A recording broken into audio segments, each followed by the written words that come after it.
ان اللہ لا یغفر ان یشرک بہ ویغفر ما دون ذلک لمن یشاء.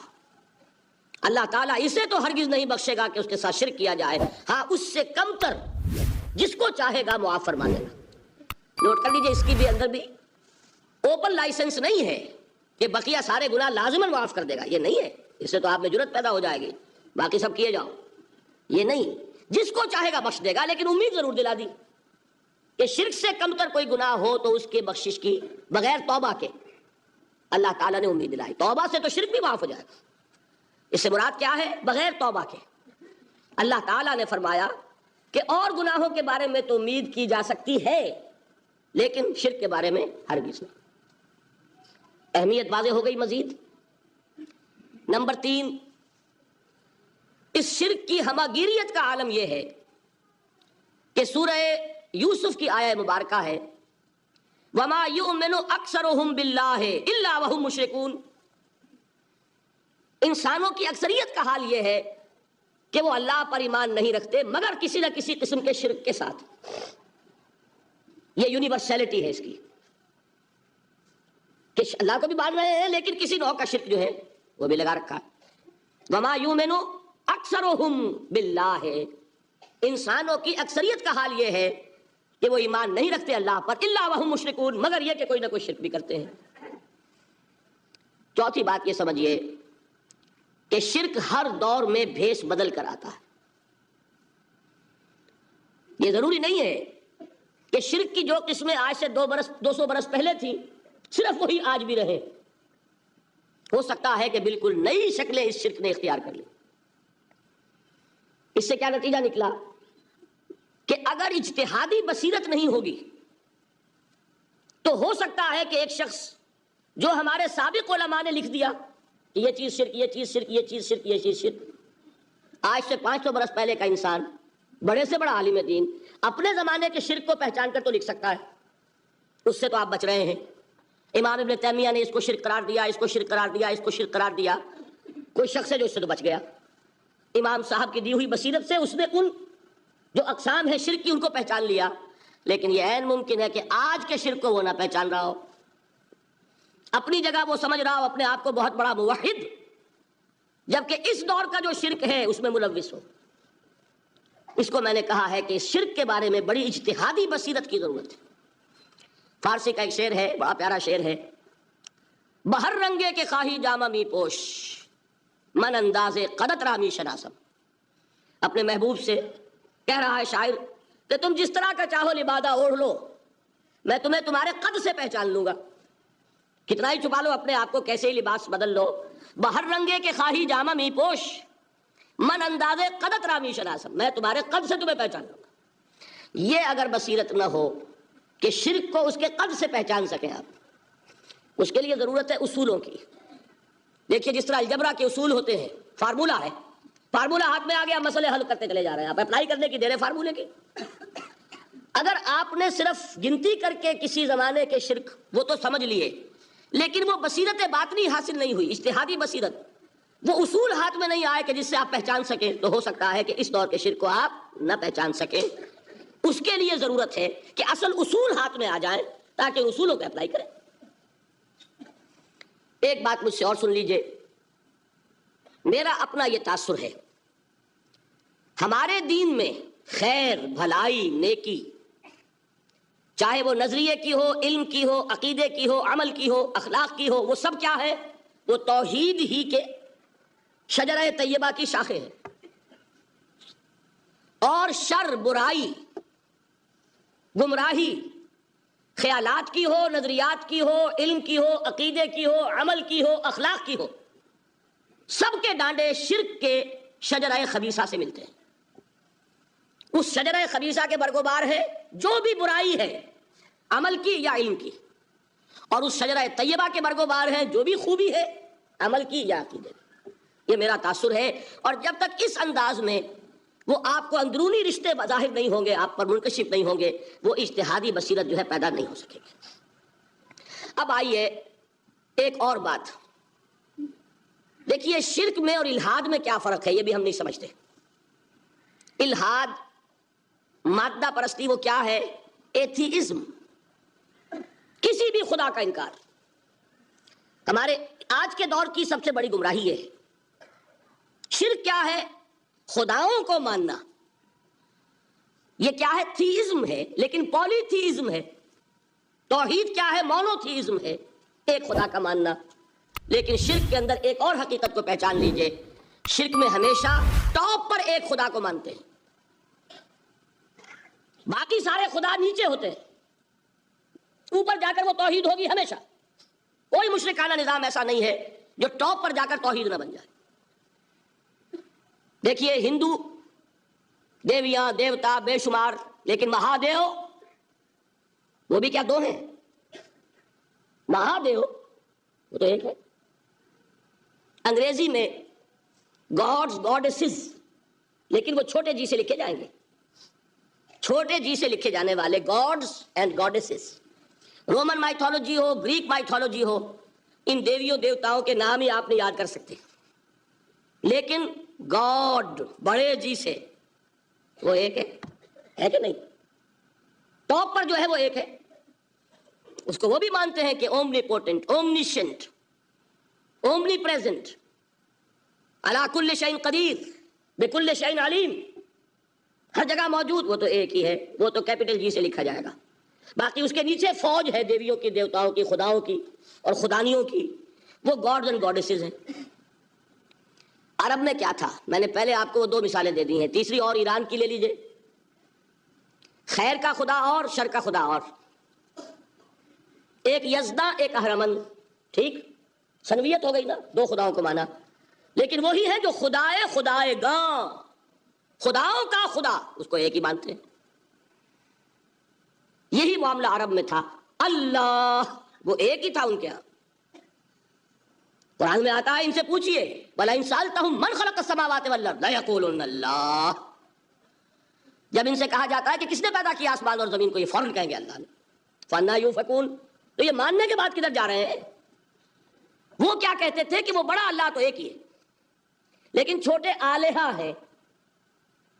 آلہہ اور اللہ میں وہی فرق ہے جو کیپٹل جی کا گاڈ اور چھوٹے جی سے گاڈز اینڈ گاڈیسز. وہی فرق ہے کہ جو مہادیو اور دیویوں اور دیوتاؤں میں ہے. وہی وہاں تھا اللہ، وہ ایک اور سپریم، سب سے بالا تر، اس سے اوپر کوئی نہیں، تخلیق میں اس کا کوئی ساجی نہیں. لیکن اس نے کچھ آلہہ ہیں جنہیں کچھ اختیارات تقسیم کیے ہوئے، کچھ اس کے لاڈلی ہستیاں ہیں جو سفارش کر سکتی ہیں.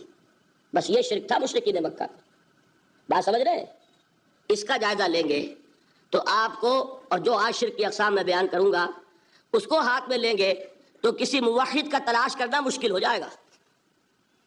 ڈھونڈ اب ان کو چراغ رخ زیبا لے کر.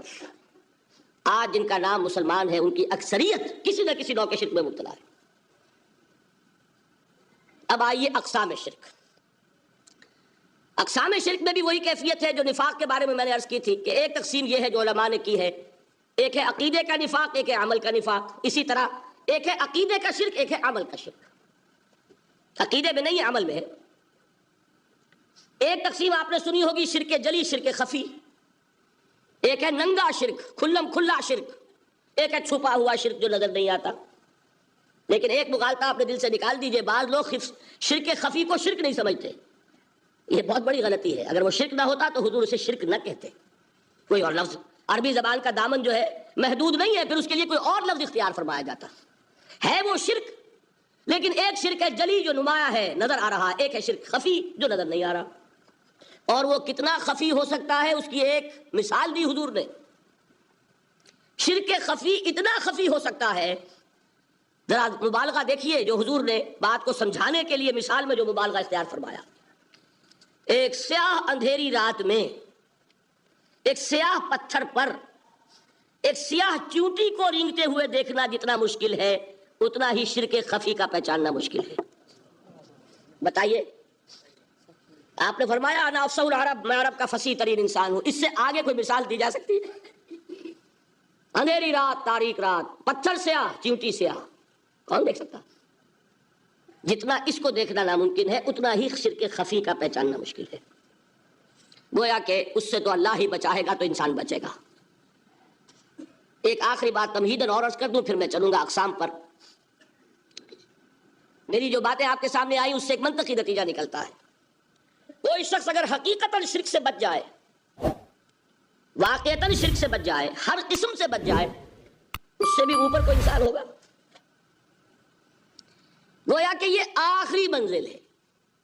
یا یوں کہیے کہ جس شخص کے بارے میں اللہ تعالیٰ یہ مان لے کہ میرا یہ بندہ شرک سے بری ہے، اس سے بڑی سند کوئی ہے؟ دی ہائیسٹ ٹیسٹیمونیل، سب سے بڑی سند، سب سے بڑی تعریف جو بندے کی ہو سکتی ہے وہ کیا ہے؟ یہ مشرک نہیں. یہی وجہ ہے، دیکھیے آپ قرآن مجید میں حضرت ابراہیم کے ذکر میں دیکھیں گے، ابراہیم کا مقام کیا ہے؟ خلیل اللہ، ابو الانبیاء، امام الناس. تین نسبتیں ہیں، تینوں بڑی عظیم. اللہ کے ساتھ نسبت کیا ہے؟ خلیل. واتخذ اللہ ابراہیم خلیلا. ابو الانبیاء، کتنے نبی ہیں ان کی نسل میں؟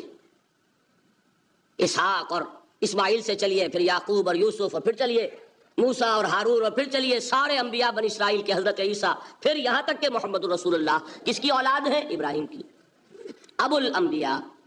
اور نمبر 3، انی جاعلک للناس اماما، امام الناس. اور قرآن میں جو سب سے بڑی سند انہیں دی جاتی ہے وہ کیا؟ وما کان من المشرکین. وہ ابراہیم مشرکین میں سے نہیں تھے. معلوم ہوا کہ یہ سب سے بڑی سند ہے، سب سے بڑا سرٹیفکیٹ ہے، سب سے بڑا ٹیسٹیمونیل ہے جو اللہ کی طرف سے کسی کو مل جائے. میں جو اقسام شرک بیان کرنا چاہتا ہوں تو میری تقسیم ذرا مختلف ہے. اب ذرا اپنے ذہن میں وہ نقشہ بنا لیجئے، آپ بنایا کرتے ہیں ایک، اس کو پھر 3 میں تقسیم کیجئے. شرک کی 3 بڑی بڑی قسمیں ہیں. شرک فی الذات نمبر 1، شرک فی الصفات نمبر 2، شرک فی الحقوق نمبر 3. اور یہ میں عرض کر دوں آپ سے پہلے ہی، یہ مضمون بہت طویل ہے. میں آج صرف یہ کروں گا کہ خاکہ مکمل کر دوں. اب اس خاکے میں رنگ بھرنا، وہ تو ایک موضوع پر شرک فی الذات پر پوری تقریر ہونی چاہیے، شرک فی صفات پر ہونی چاہیے. 1 گھنٹے کے میرے 6 کیسٹ ہیں اللہ کے فضل و کرم سے، جو کئی سال سے وہ پھیل رہے ہیں. 6 گھنٹے میں میں نے ان چیزوں کو بیان کیا. وہ موجود ہوں گے، لیکن آج وہ خاکہ ذہن میں بنا لیجیے، اور کچھ آپ کو الجبرے کے فارمولے ہاتھ میں آ جائے تاکہ خود آپ میں صلاحیت پیدا ہو جائے پرکھنے کی کہ اس فارمولے کو اپلائی کر کے دیکھ لیں یہ شرک ہے یا نہیں. یہ 2 کام تو میں انشاءاللہ آج کر دوں گا، آپ مطمئن رہیں. باقی یہ کہ تفصیل، وہ تو ہر سلسلے میں تفصیل پھر بہت ہوگی. وہ شوق ہو تو وہ کیسے صاحب سنیے. تو 3 تقسیمیں ہو گئی. شرک فی ذات، اللہ کی ذات میں کسی کو شریک کر دینا، یہ سب سے زیادہ نمایاں، سب سے زیادہ جلی، سب سے زیادہ عریاں، اور اللہ تعالیٰ کو سب سے زیادہ مبغوض اور ناپسند شرک ہے. شرک فی صفات نمبر 2، یہ ایک علمی مسئلہ ہے جس میں آدمی ٹھوکر کھا جاتا ہے اگر محتاط نہ ہو. بڑے سے بڑے آدمی کو ٹھوکر لگ جائے گی. اس کا میں فارمولہ صرف آپ کو دوں گا، وہ ذہن میں رکھ لیجئے، پھر جہاں چاہیں اپلائی کیجئے، انشاءاللہ تعالی آپ کو ٹھوکر نہیں لگے گی. شرک فی الحقوق، اسی کا دوسرا نام شرک فی العبادت ہے. اللہ کا حق کیا ہے بندے پر؟ بندہ اللہ کی عبادت کرے. لیکن اس کو 5 اس کے مظہر ہے، ان میں گن کر بتا دوں گا کہ یہ شرک فی العبادت ہے. شرک فی العبادت کی اکثر شکلیں وہ ہیں کہ جو عملی شرک علماء جسے کہتے ہیں، اور اس کی شکلیں وہ ہو جائیں گی جن کو شرک خفی کہتے ہیں. تو سب سے جلی شرک فی الذات، سب سے خفی شرک فی الحقوق یا شرک فی العبادت. درمیان میں ایک علمی اعتبار سے مسئلہ ہے شرک فی صفات کا. اب آئیے سب سے پہلے شرک فی الذات. اس کی 2 قسمیں، اب اس کو تقسیم کیجئے 2 میں. ایک قسم جو زیادہ جلی ہے، زیادہ عریاں ہے، زیادہ ننگی ہے. یہ عجب ستم ظریفی ہے تاریخ کی کہ وہ ان قوموں میں پیدا ہوئی جو اپنا تعلق رسولوں سے جوڑتی ہیں. کیا کہ کسی کو خدا کا بیٹا بنا دینا، بیٹی بنا دینا. اب ظاہر بات ہے، بیٹا بیٹی بنا دینا بالکل ہم پلہ کر دیا کہ نہیں؟ نو وہی ہو گئی کہ نہیں؟ دیکھیے غور کیجئے. گدھے کا بیٹا گدھا ہوگا، گھوڑے کا گھوڑا ہوگا، خدا کا خدا ہوگا. انسانوں میں آ جائیے، سید کا بیٹا سید ہوگا، مغل کا بیٹا مغل ہوگا. یہ بالکل ہم کفو بنا دینے والی بات ہے، بالکل ہم پلہ، ہم جنس، ہم نو. یہ بدترین شرک ہے. اور آپ کو معلوم ہے یہ شرک کن میں پیدا ہوا؟ یہود کے ایک گروہ میں پیدا ہوا جنہوں نے حضرت عزیر کو خدا کا بیٹا قرار دیا. قالت الیہود عزیر ابن اللہ. سب سے زیادہ پیدا ہوا عیسائیوں میں جنہوں نے حضرت مسیح کو خدا کا بیٹا قرار دیا. اور واقعہ یہ ہے کہ اس گمراہی میں ان سے آگے کوئی نہیں جا سکتا. ان بدبختوں نے یہاں تک صراحت کی ہے کہ مسیح خدا کا صلبی بیٹا ہے. اس لیے کہ دو لفظ آتے ہیں، ایک ہوتا ہے ابن، ایک ہے ولد. ان میں ذرا فرق ہے. ابن کا لفظ عربی زبان میں کسی اور سینس میں بھی استعمال ہوتا ہے. ابن السبیل کسے کہتے ہیں؟ مسافر کو. تو کیا وہ مسافر اور کیا وہ رستے کا بیٹا ہوتا ہے، سبیل کا بیٹا؟ ابن الوقت کسے کہتے ہیں؟ اپارچونسٹ. ابن الوقت کوئی اصول نہیں. گنگا گئے تو گنگا رام اور جمنا آئے تو جمنا داس. یہ کیا ہے؟ ابن الوقت. لیکن ابن کے معنی جو ہے وہ بیٹے کے بھی ہے، تو تعویل ہو سکتی ہے. لیکن انہوں نے ولد کہا ہے. ولد کسے کہتے ہیں؟ صلبی بیٹے. یہ بدترین شرک ہے. یہی وجہ ہے کہ قرآن مجید میں آپ دیکھیں گے کہ جتنا غضب اللہ کا ان پر بھڑکا ہے اس عقیدے پر. وَيُنذِرَ الَّذِينَ قَالُوا اتَّخَذَ اللَّهُ وَلَدًا. یہ قرآن نازل ہوا ہے محمد پر صلی اللہ علیہ وسلم تاکہ وہ خبردار کریں انہیں جنہوں نے یہ کہا ہے کہ اللہ نے کسی کو بیٹا بنایا. یہ سورہ کہف میں ہے، اور اگلی سورت سورہ مریم میں تو ایسا غضب اللہ کا ظاہر ہوتا ہے. وَقَالُوا اتَّخَذَ الرَّحْمَنُ وَلَدًا لَقَدْ جِئْتُمْ شَيْئًا إِدًّا تَكَادُ السَّمَاوَاتُ يَتَفَطَّرْنَ مِنْهُ وَتَنشَقُّ الْأَرْضُ وَتَخِرُّ الْجِبَالُ هَدًّا أَن دَعَوْا لِلرَّحْمَنِ وَلَدًا وَمَا يَنبَغِي لِلرَّحْمَنِ أَن يَتَّخِذَ وَلَدًا. انہوں نے کہا کہ رحمان نے کسی کو بیٹا بنایا. تم بہت بڑی گستاخی کی بات کر رہے ہو. تمہاری اس گستاخی کی وجہ سے آسمان پھٹ پڑنے کو ہے، زمین شق ہو جانے کو ہے، اور قریب ہے کہ پہاڑ ایک دھماکے کے ساتھ گر جائیں کہ انہوں نے خدا کے لیے بیٹا تصنیف کر دیا. حالانکہ اللہ رحمان اس کی شان اس سے بہت بلند و بالا ہے کہ اس کے کوئی بیٹا ہو. اس کی وجہ بھی سمجھ لیجئے کہ بیٹے کی ضرورت کسے ہوتی ہے؟ جو خود فانی ہو. کیوں ہے آپ کو طلب بیٹے کی؟ ہم نہ ہوگے ہمارا نام زندہ رہے گا. یہ ایک اٹرنل ہونے کی خواہش ہے، انہیرنٹ. نام چلے گا. اسی لیے بیٹی سے آدمی سمجھتا ہے کہ نام نہیں چلتا. یہ طلب جو ہے بیٹے کی کیوں ہے؟ بیٹے سے نسل چلتی ہے. اس کی ضرورت کس کو ہے؟ جو خود فانی ہے. وَمَا يَنبَغِي لِلرَّحْمَنِ أَن يَتَّخِذَ وَلَدًا. جو خود باقی ہے ہمیشہ کے لیے، اس کو کوئی احتیاط نہیں. تو آپ نے بات سمجھ لی. میں بہت مختصر بات کروں گا آج. اسی طریقے سے حضرت ابراہیم کی نسل سے تھے جو مکے کے لوگ اور عرب کے لوگ، بنی اسماعیل. جو موحد کامل تھا ابراہیم، جس کو اتنی مرتبہ سند ملی وما کان من المشرکین، ان کی نسل میں وہ لوگ تھے جنہوں نے فرشتوں کو خدا کی بیٹیاں بنا دیا. یہ جو ان کی دیویاں تھیں یہ مؤنث، لات، عزا، منات، یہ سب کیا مؤنث نام ہے.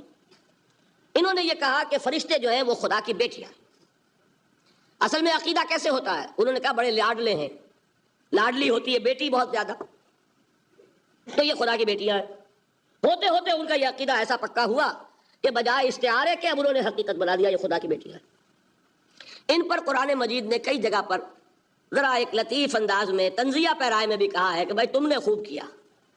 انہوں نے الاٹ کیا تو بیٹا تو کیا، تم نے اللہ کو الاٹ کی تو بیٹیاں کی جو تمہیں خود پسند نہیں. الکم البنون، تمہارے لیے بیٹے ہو، ولہ البنات، اور اس کے لیے بیٹیاں. تو یہ تو ذرا ایک لطیف انداز ہے، تنزیہ پرایا ہے. لیکن ان تینوں کو اب آپ ایک جگہ کر لیجئے. بیٹا بیٹی قرار دینے کا شرک یہ کیا ہے؟ شرک فی الذات. ہر اعتبار سے اللہ کا مثل بنا دینا، ہم کف بنا دینا، ہم پلہ بنا دینا، ذات میں شریک کر دینا. یہ بدترین شرک ہے. یہی وجہ ہے دیکھیے قرآن مجید کی عظیم ترین سورت کون سی ہے؟ سورہ اخلاص، جو ایک تہائی قرآن کے مساوی حضور نے قرار دیا، جس کو ثلث قرآن کے مساوی، وہ در حقیقت اسی شرک کی نفی پر ہے. قل هو اللہ احد اللہ الصمد لم یلد ولم یولد ولم یکن لہ کفوا احد. یہی آیا اس میں سورہ بنی اسرائیل کی آیت آخری میں نے سنائی تھی. وَقُلِ الْحَمْدُ لِلَّهِ الَّذِي لَمْ يَتَّخِذْ وَلَدًا. کہو کہ کل شکر اور کل تعریف اس اللہ کے لیے جس نے کسی کو اپنا بیٹا بیٹی نہیں بنایا. ولد دونوں پر جاتا ہے، اولاد جیسے آپ کہتے ہیں، اولاد بیٹا بیٹی شریک ہوتے ہیں. نہ اس کا کوئی بیٹا نہ اس کی کوئی بیٹی، نہ وہ جنا گیا نہ اس نے کوئی جنا.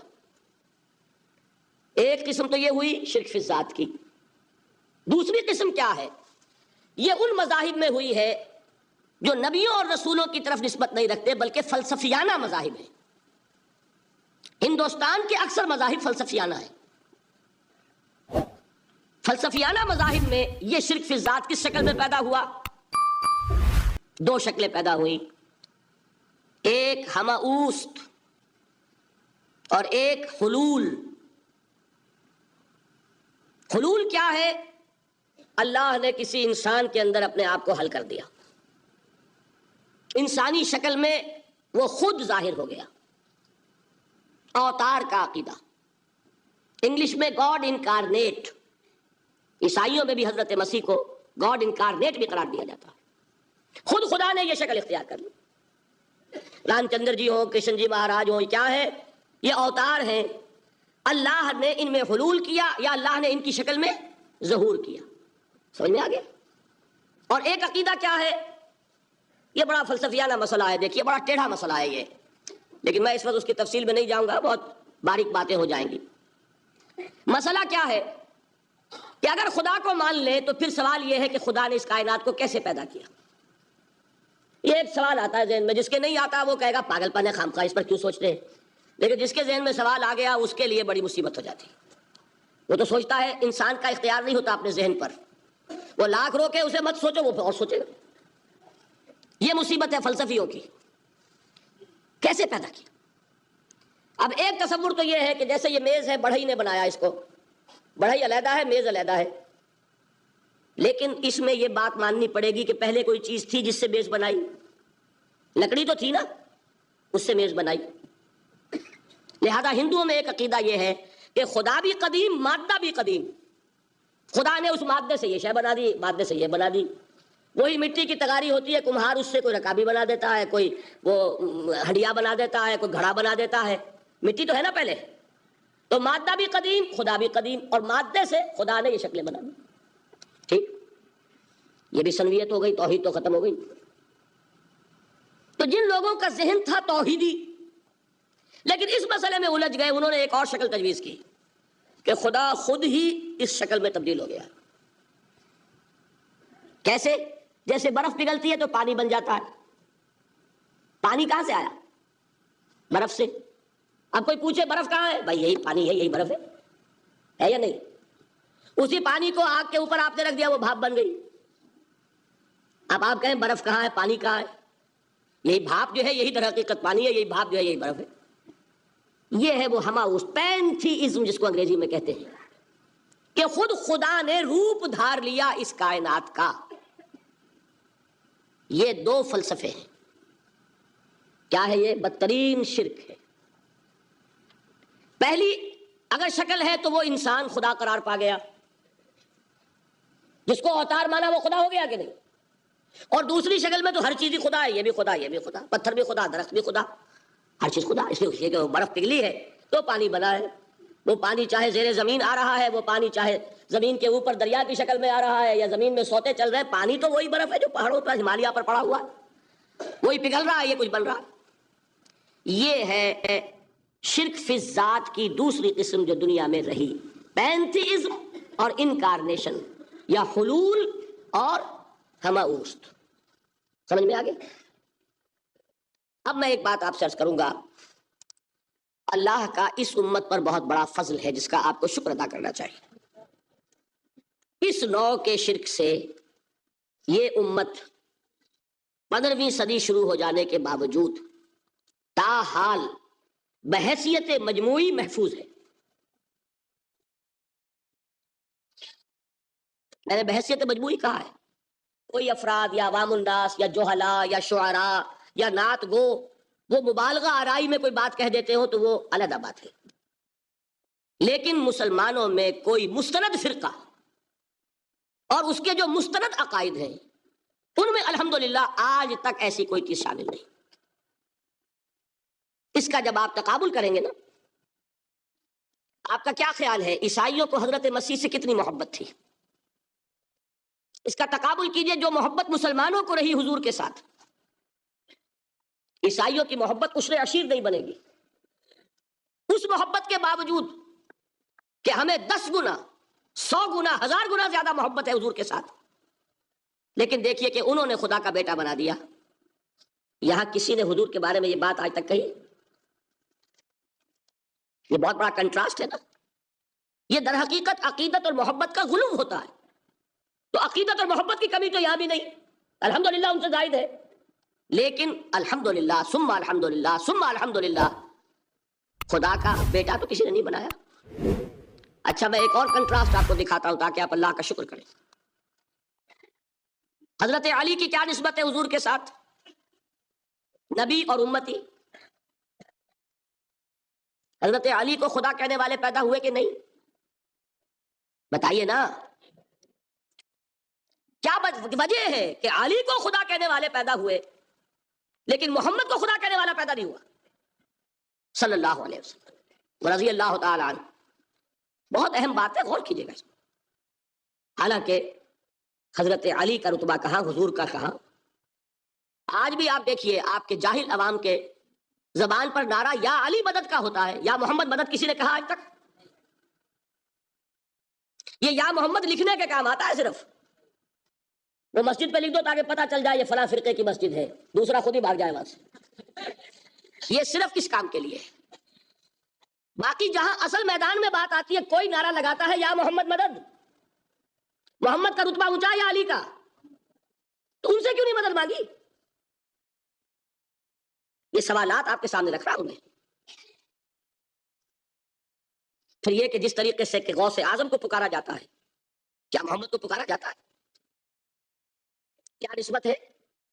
حضرت علی تو پھر بھی صحابی ہے، خلیفہ چہارم ہے، حضور کے چچا داد بھائی ہے، داماد ہے۔ غوث اعظم تو بہرحال وہ نسبت تو نہیں ہے۔ دیکھیے میں اس کا تعلق جوڑتا ہوں ختم نبوت سے۔ جس طرح اللہ نے خصوصی حفاظت فرمائی ہے قرآن کی، اسی طرح خصوصی حفاظت فرمائی ہے محمد رسول اللہ۔ یہ اسپیشل پروٹیکشن ہے، ورنہ نہیں ہو سکتی تھی۔ یہ خصوصی تحفظ ہے اللہ کا۔ یہاں بگاڑ پیدا ہو جائے تو صحیح کون کرے گا؟ اب حضرت مسیح کی اصل حقیقت تو حضور نے آگے بتا دی۔ ذالک عیسی ابن مریم قول الحق الذی فیہ یمترون ما کان للہ ان یتخذ ولدا سبحانہ۔ یہ حضور نے آ کر حضرت مسیح کی حقیقت بیان کر دی کہ نہیں؟ سورہ مریم کی یہ آیات سنی تھی نجاشی رحمت اللہ علیہ نے جب حضرت جعفر ابن ابی طالب کی زبان سے، تو کیا کہا تھا تنکا اٹھا کر، خدا کی قسم جو ان آیات میں مسیح کا مقام بیان ہوا ہے، مسیح اس سے تنکا بھر بھی زیادہ نہیں ہے۔ لیکن اگر محمد الرسول اللہ کو خدا کا بیٹا بنا دیا گیا ہوتا یا خدا بنا دیا گیا ہوتا تو کون آتا اس کی اصلاح کے لیے؟ جیسے قرآن مجید کا تحفظ ہے ایسے ہی محمد الرسول اللہ کا تحفظ ہے۔ وہ تحفظ ہوا کیسے ہے؟ جتنا قرآن مجید نے ایمفیسائز کیا حضور کی بشریت کو، قل انما انا بشر مثلکم، اے نبی ان کو بتاتے رہیے، بار بار بتائیے کہ مجھے کچھ اور نہ بنا لینا، میں بھی بشر ہوں، انسان ہوں۔ ہاں مجھ پر وحی ہوتی ہے، تم پر نہیں ہوتی، یہ فرق ہے۔ میں رسول ہوں، تم نہیں ہو۔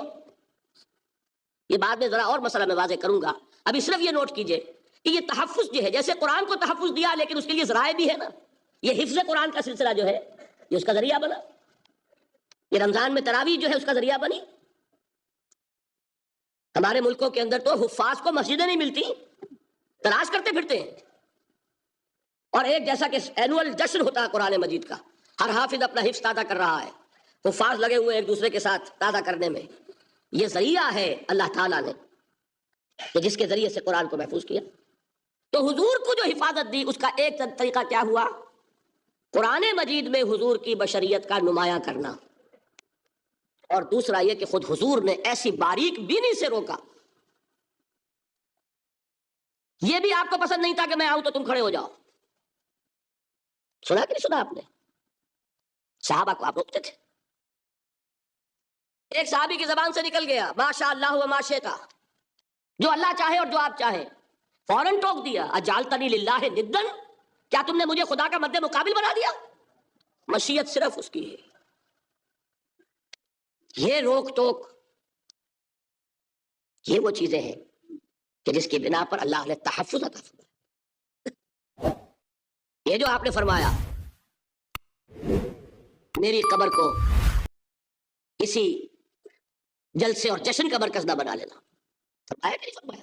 اللہ تعالیٰ لعنت فرمائے بنی اسرائیل پر کہ انہوں نے اپنے نبیوں کی قبروں کو تو میلہ گاہ بنا لیا. یہ ساری وہ ہے، یہ تحفظات ہے، یہ بچاؤ ہے، یہ امت کو متنبہ کیا جا رہا ہے کہ محبت اور عقیدت کا غلو جیسے پہلے ہوا، یا اہل الکتاب لا تغلو فی دینکم، اے کتاب والو اپنے دین میں غلو سے کام نہ لو.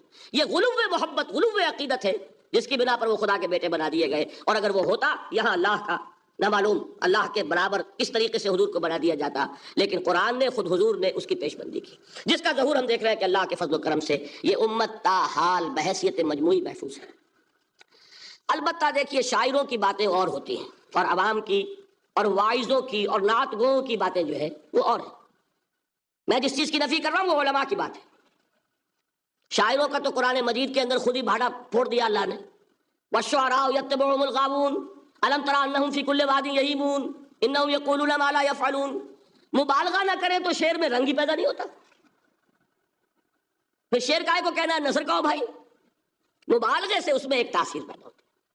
وہ مبالغے ہمارے شاعروں نے ہمارے نعت گاؤں نے کیے ہیں، اور اس میں اللہ تعالیٰ انہیں معاف کرے بالکل اوتار کر الفاظ بھی استعمال کر دیے. وہی جو مستوی عرش تھا خدا ہو کر اتر پڑا وہ مدینے میں مصطفیٰ ہو کر. بتائیے رام چندر جی کے بارے میں جو عقیدہ ہے اب کیا فرق رہ گیا؟ بال برابر فرق ہے یا کوئی؟ اور نقطے پیدا کرتے ہیں. مدینے کی مسجد میں ممبر کے اوپر بغیر عین کا ایک عرب ہم نے دیکھا. کیا سمجھ میں آیا؟ عرب میں سے عین نکالا کیا بنا؟ یہ نقطہ آفرینی ہے. اسی طریقے سے ہماری شاعری میں کچھ ہمہ کا رنگ بھی پیدا ہو گیا ہے. خود کوزاؤ خود کوزا کرو خود گلے کوزا، خود رندے سبو کش، خود برسر کوزا خریدار بے آمد بشکست و رواں شد. وہ خود ہی کوزا ہے، خود ہی مٹی ہے جس سے کوزا بنا ہے، خود ہی کوزے کا بنانے والا ہے. سمجھ رہے؟ الفاظ تو بڑے پیارے ہیں، بڑے مزیدار ہیں، آدمی ایک دفعہ وجد میں آ جاتا ہے، لیکن ہے کیا؟ وہی ہے نا کہ وہی جو برف تھا پگھل کر پانی بن گیا. خود کوزاؤ خود کوزا کرو خود گلے کوزا خود رندے سبو کش. خود ہی اس کوزے میں شراب ڈال کے پیتا بھی ہے، خود ہی مٹی ہے، خود ہی وہ بنانے والا ہے، خود ہی کوزا ہے، خود ہی اس میں شراب ڈال کے پیتا بھی، اور خود ہی اس کوزے کو توڑ کر اپنا راستہ بھی لیتا ہے. اب آپ اس پر سر دنیے اور جو چاہے کریں، لیکن یہ کہ اس کا ڈانڈے مل گئے کہ نہیں اسی اس سے. لیکن یہ کسی مفتی کی بات ہے کیا، یا کسی ائمہ دین میں سے کسی کا قول ہے؟ بھائی شاعروں کی باتیں سن لیا کریں. اللہ اللہ خیر سن. ان چیزوں کا بہت زیادہ سختی کے ساتھ نوٹس بھی لینے کا کوئی فائدہ نہیں ہوتا. بات وہ ہونی چاہیے کہ جو علماء کہہ رہے ہوں، مستند عقائد ہوں، جو ان کی کتابوں میں درج ہوں، ان سے بات ہونی چاہیے.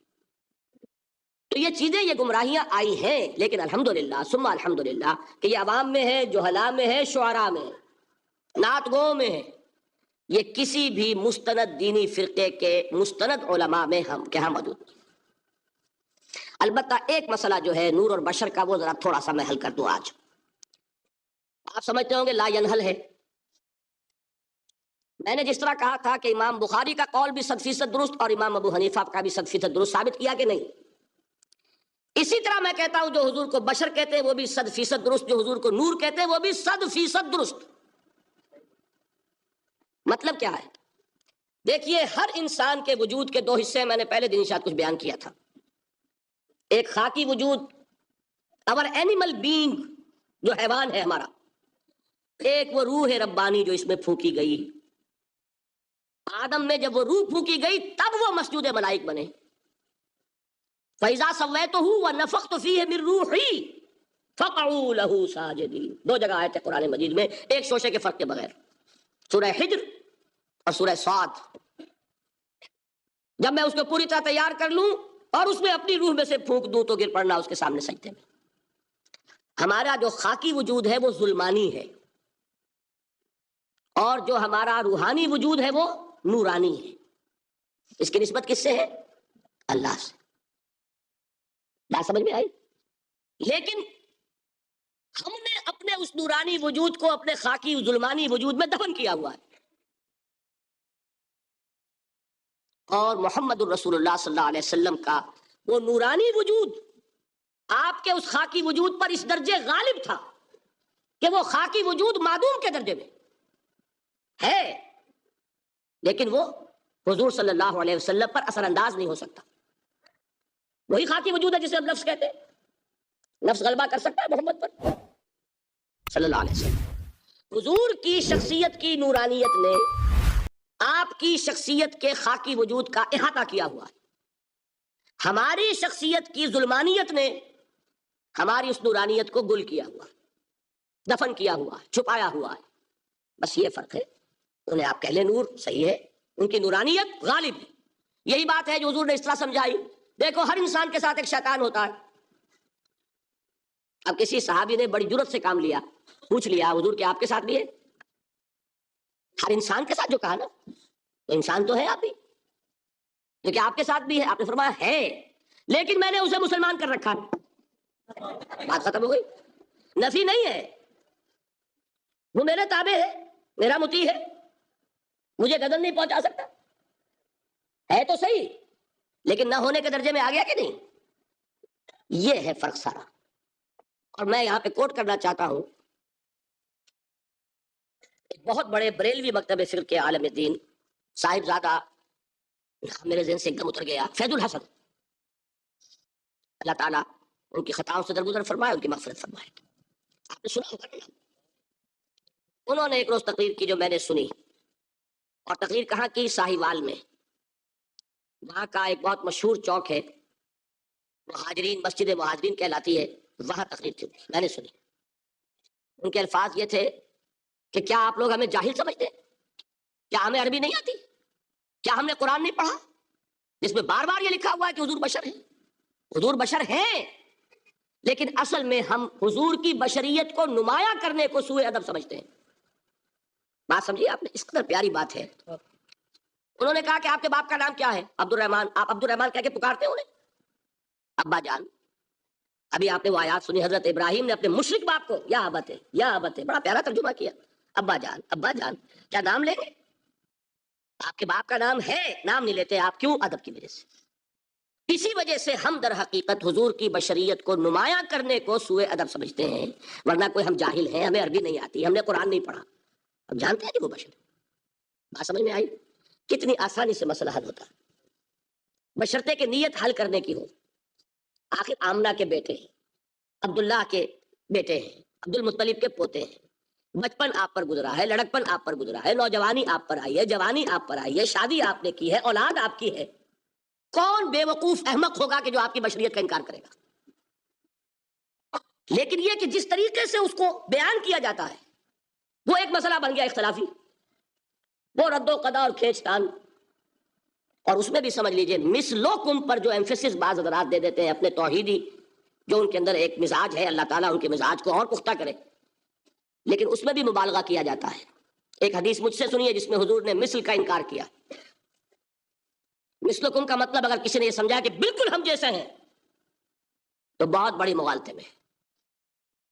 حضور صوم وصال سے منع فرماتے تھے، خود رکھتے تھے۔ صوم وصال کیا ہے؟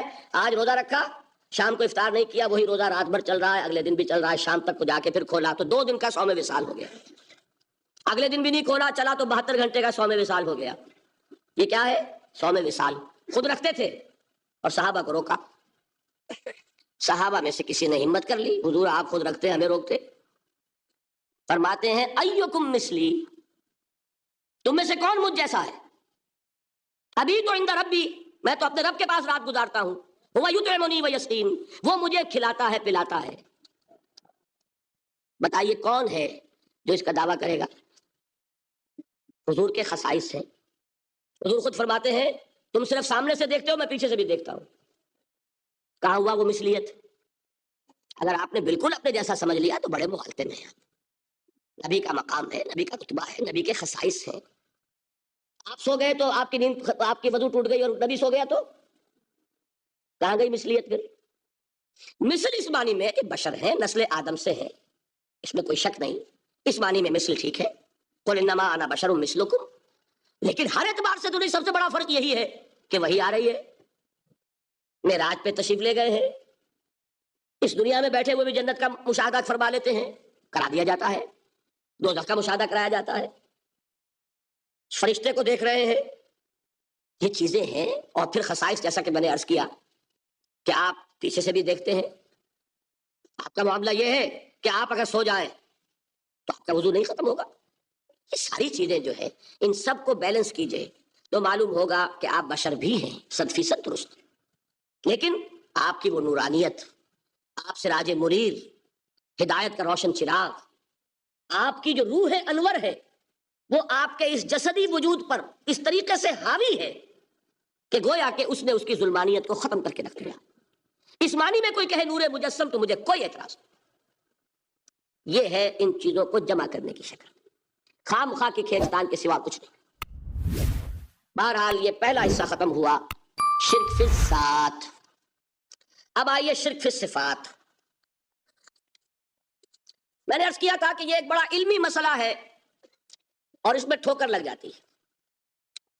وجہ کیا ہے اس کو سمجھ لیں۔ بنیادی بات، ہماری زبان جو ہے وہ بہت محدود ہے۔ ہماری ہی زبان ہے جسے اللہ نے ذریعہ بنایا اپنی ہدایت کا، ورنہ ہمارے پلے نہ پڑتی بات، ظاہر ہے نا۔ لیکن ہماری زبان کی محدودیت ہے۔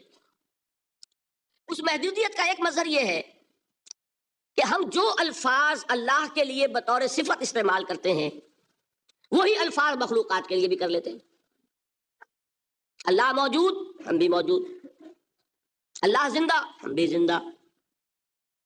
اللہ علیم، تو انسان علیم بھی علیم نہیں، علامہ بھی ہے کہ نہیں؟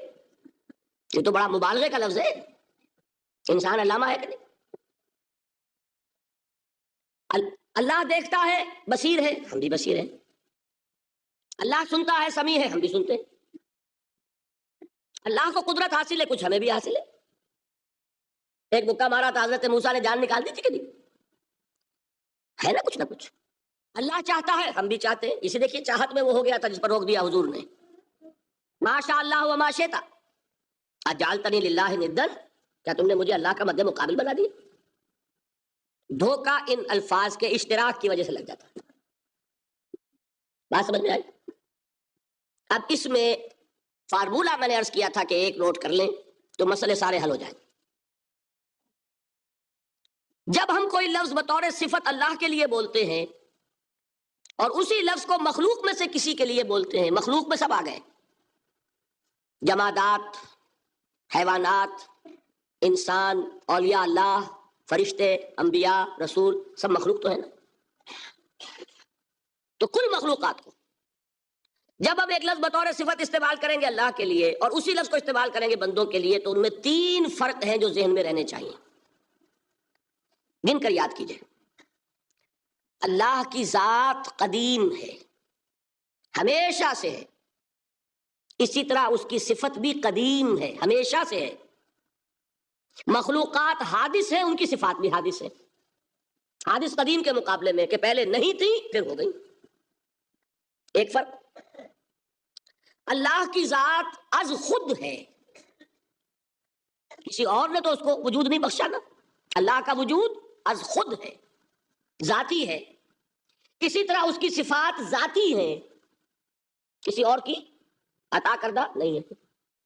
مخلوق کوئی ہو کسے باشد، ان کا وجود ذاتی نہیں، عطائی ہے، اللہ نے دیا تو وجود ملا۔ اسی طرح ان کی صفات عطائی ہے، ذاتی نہیں۔ 2 فرق ہو گئے۔ اللہ کی ذات مطلق ہے، لا محدود، اسی طرح اس کی صفات مطلق ہے، لا محدود۔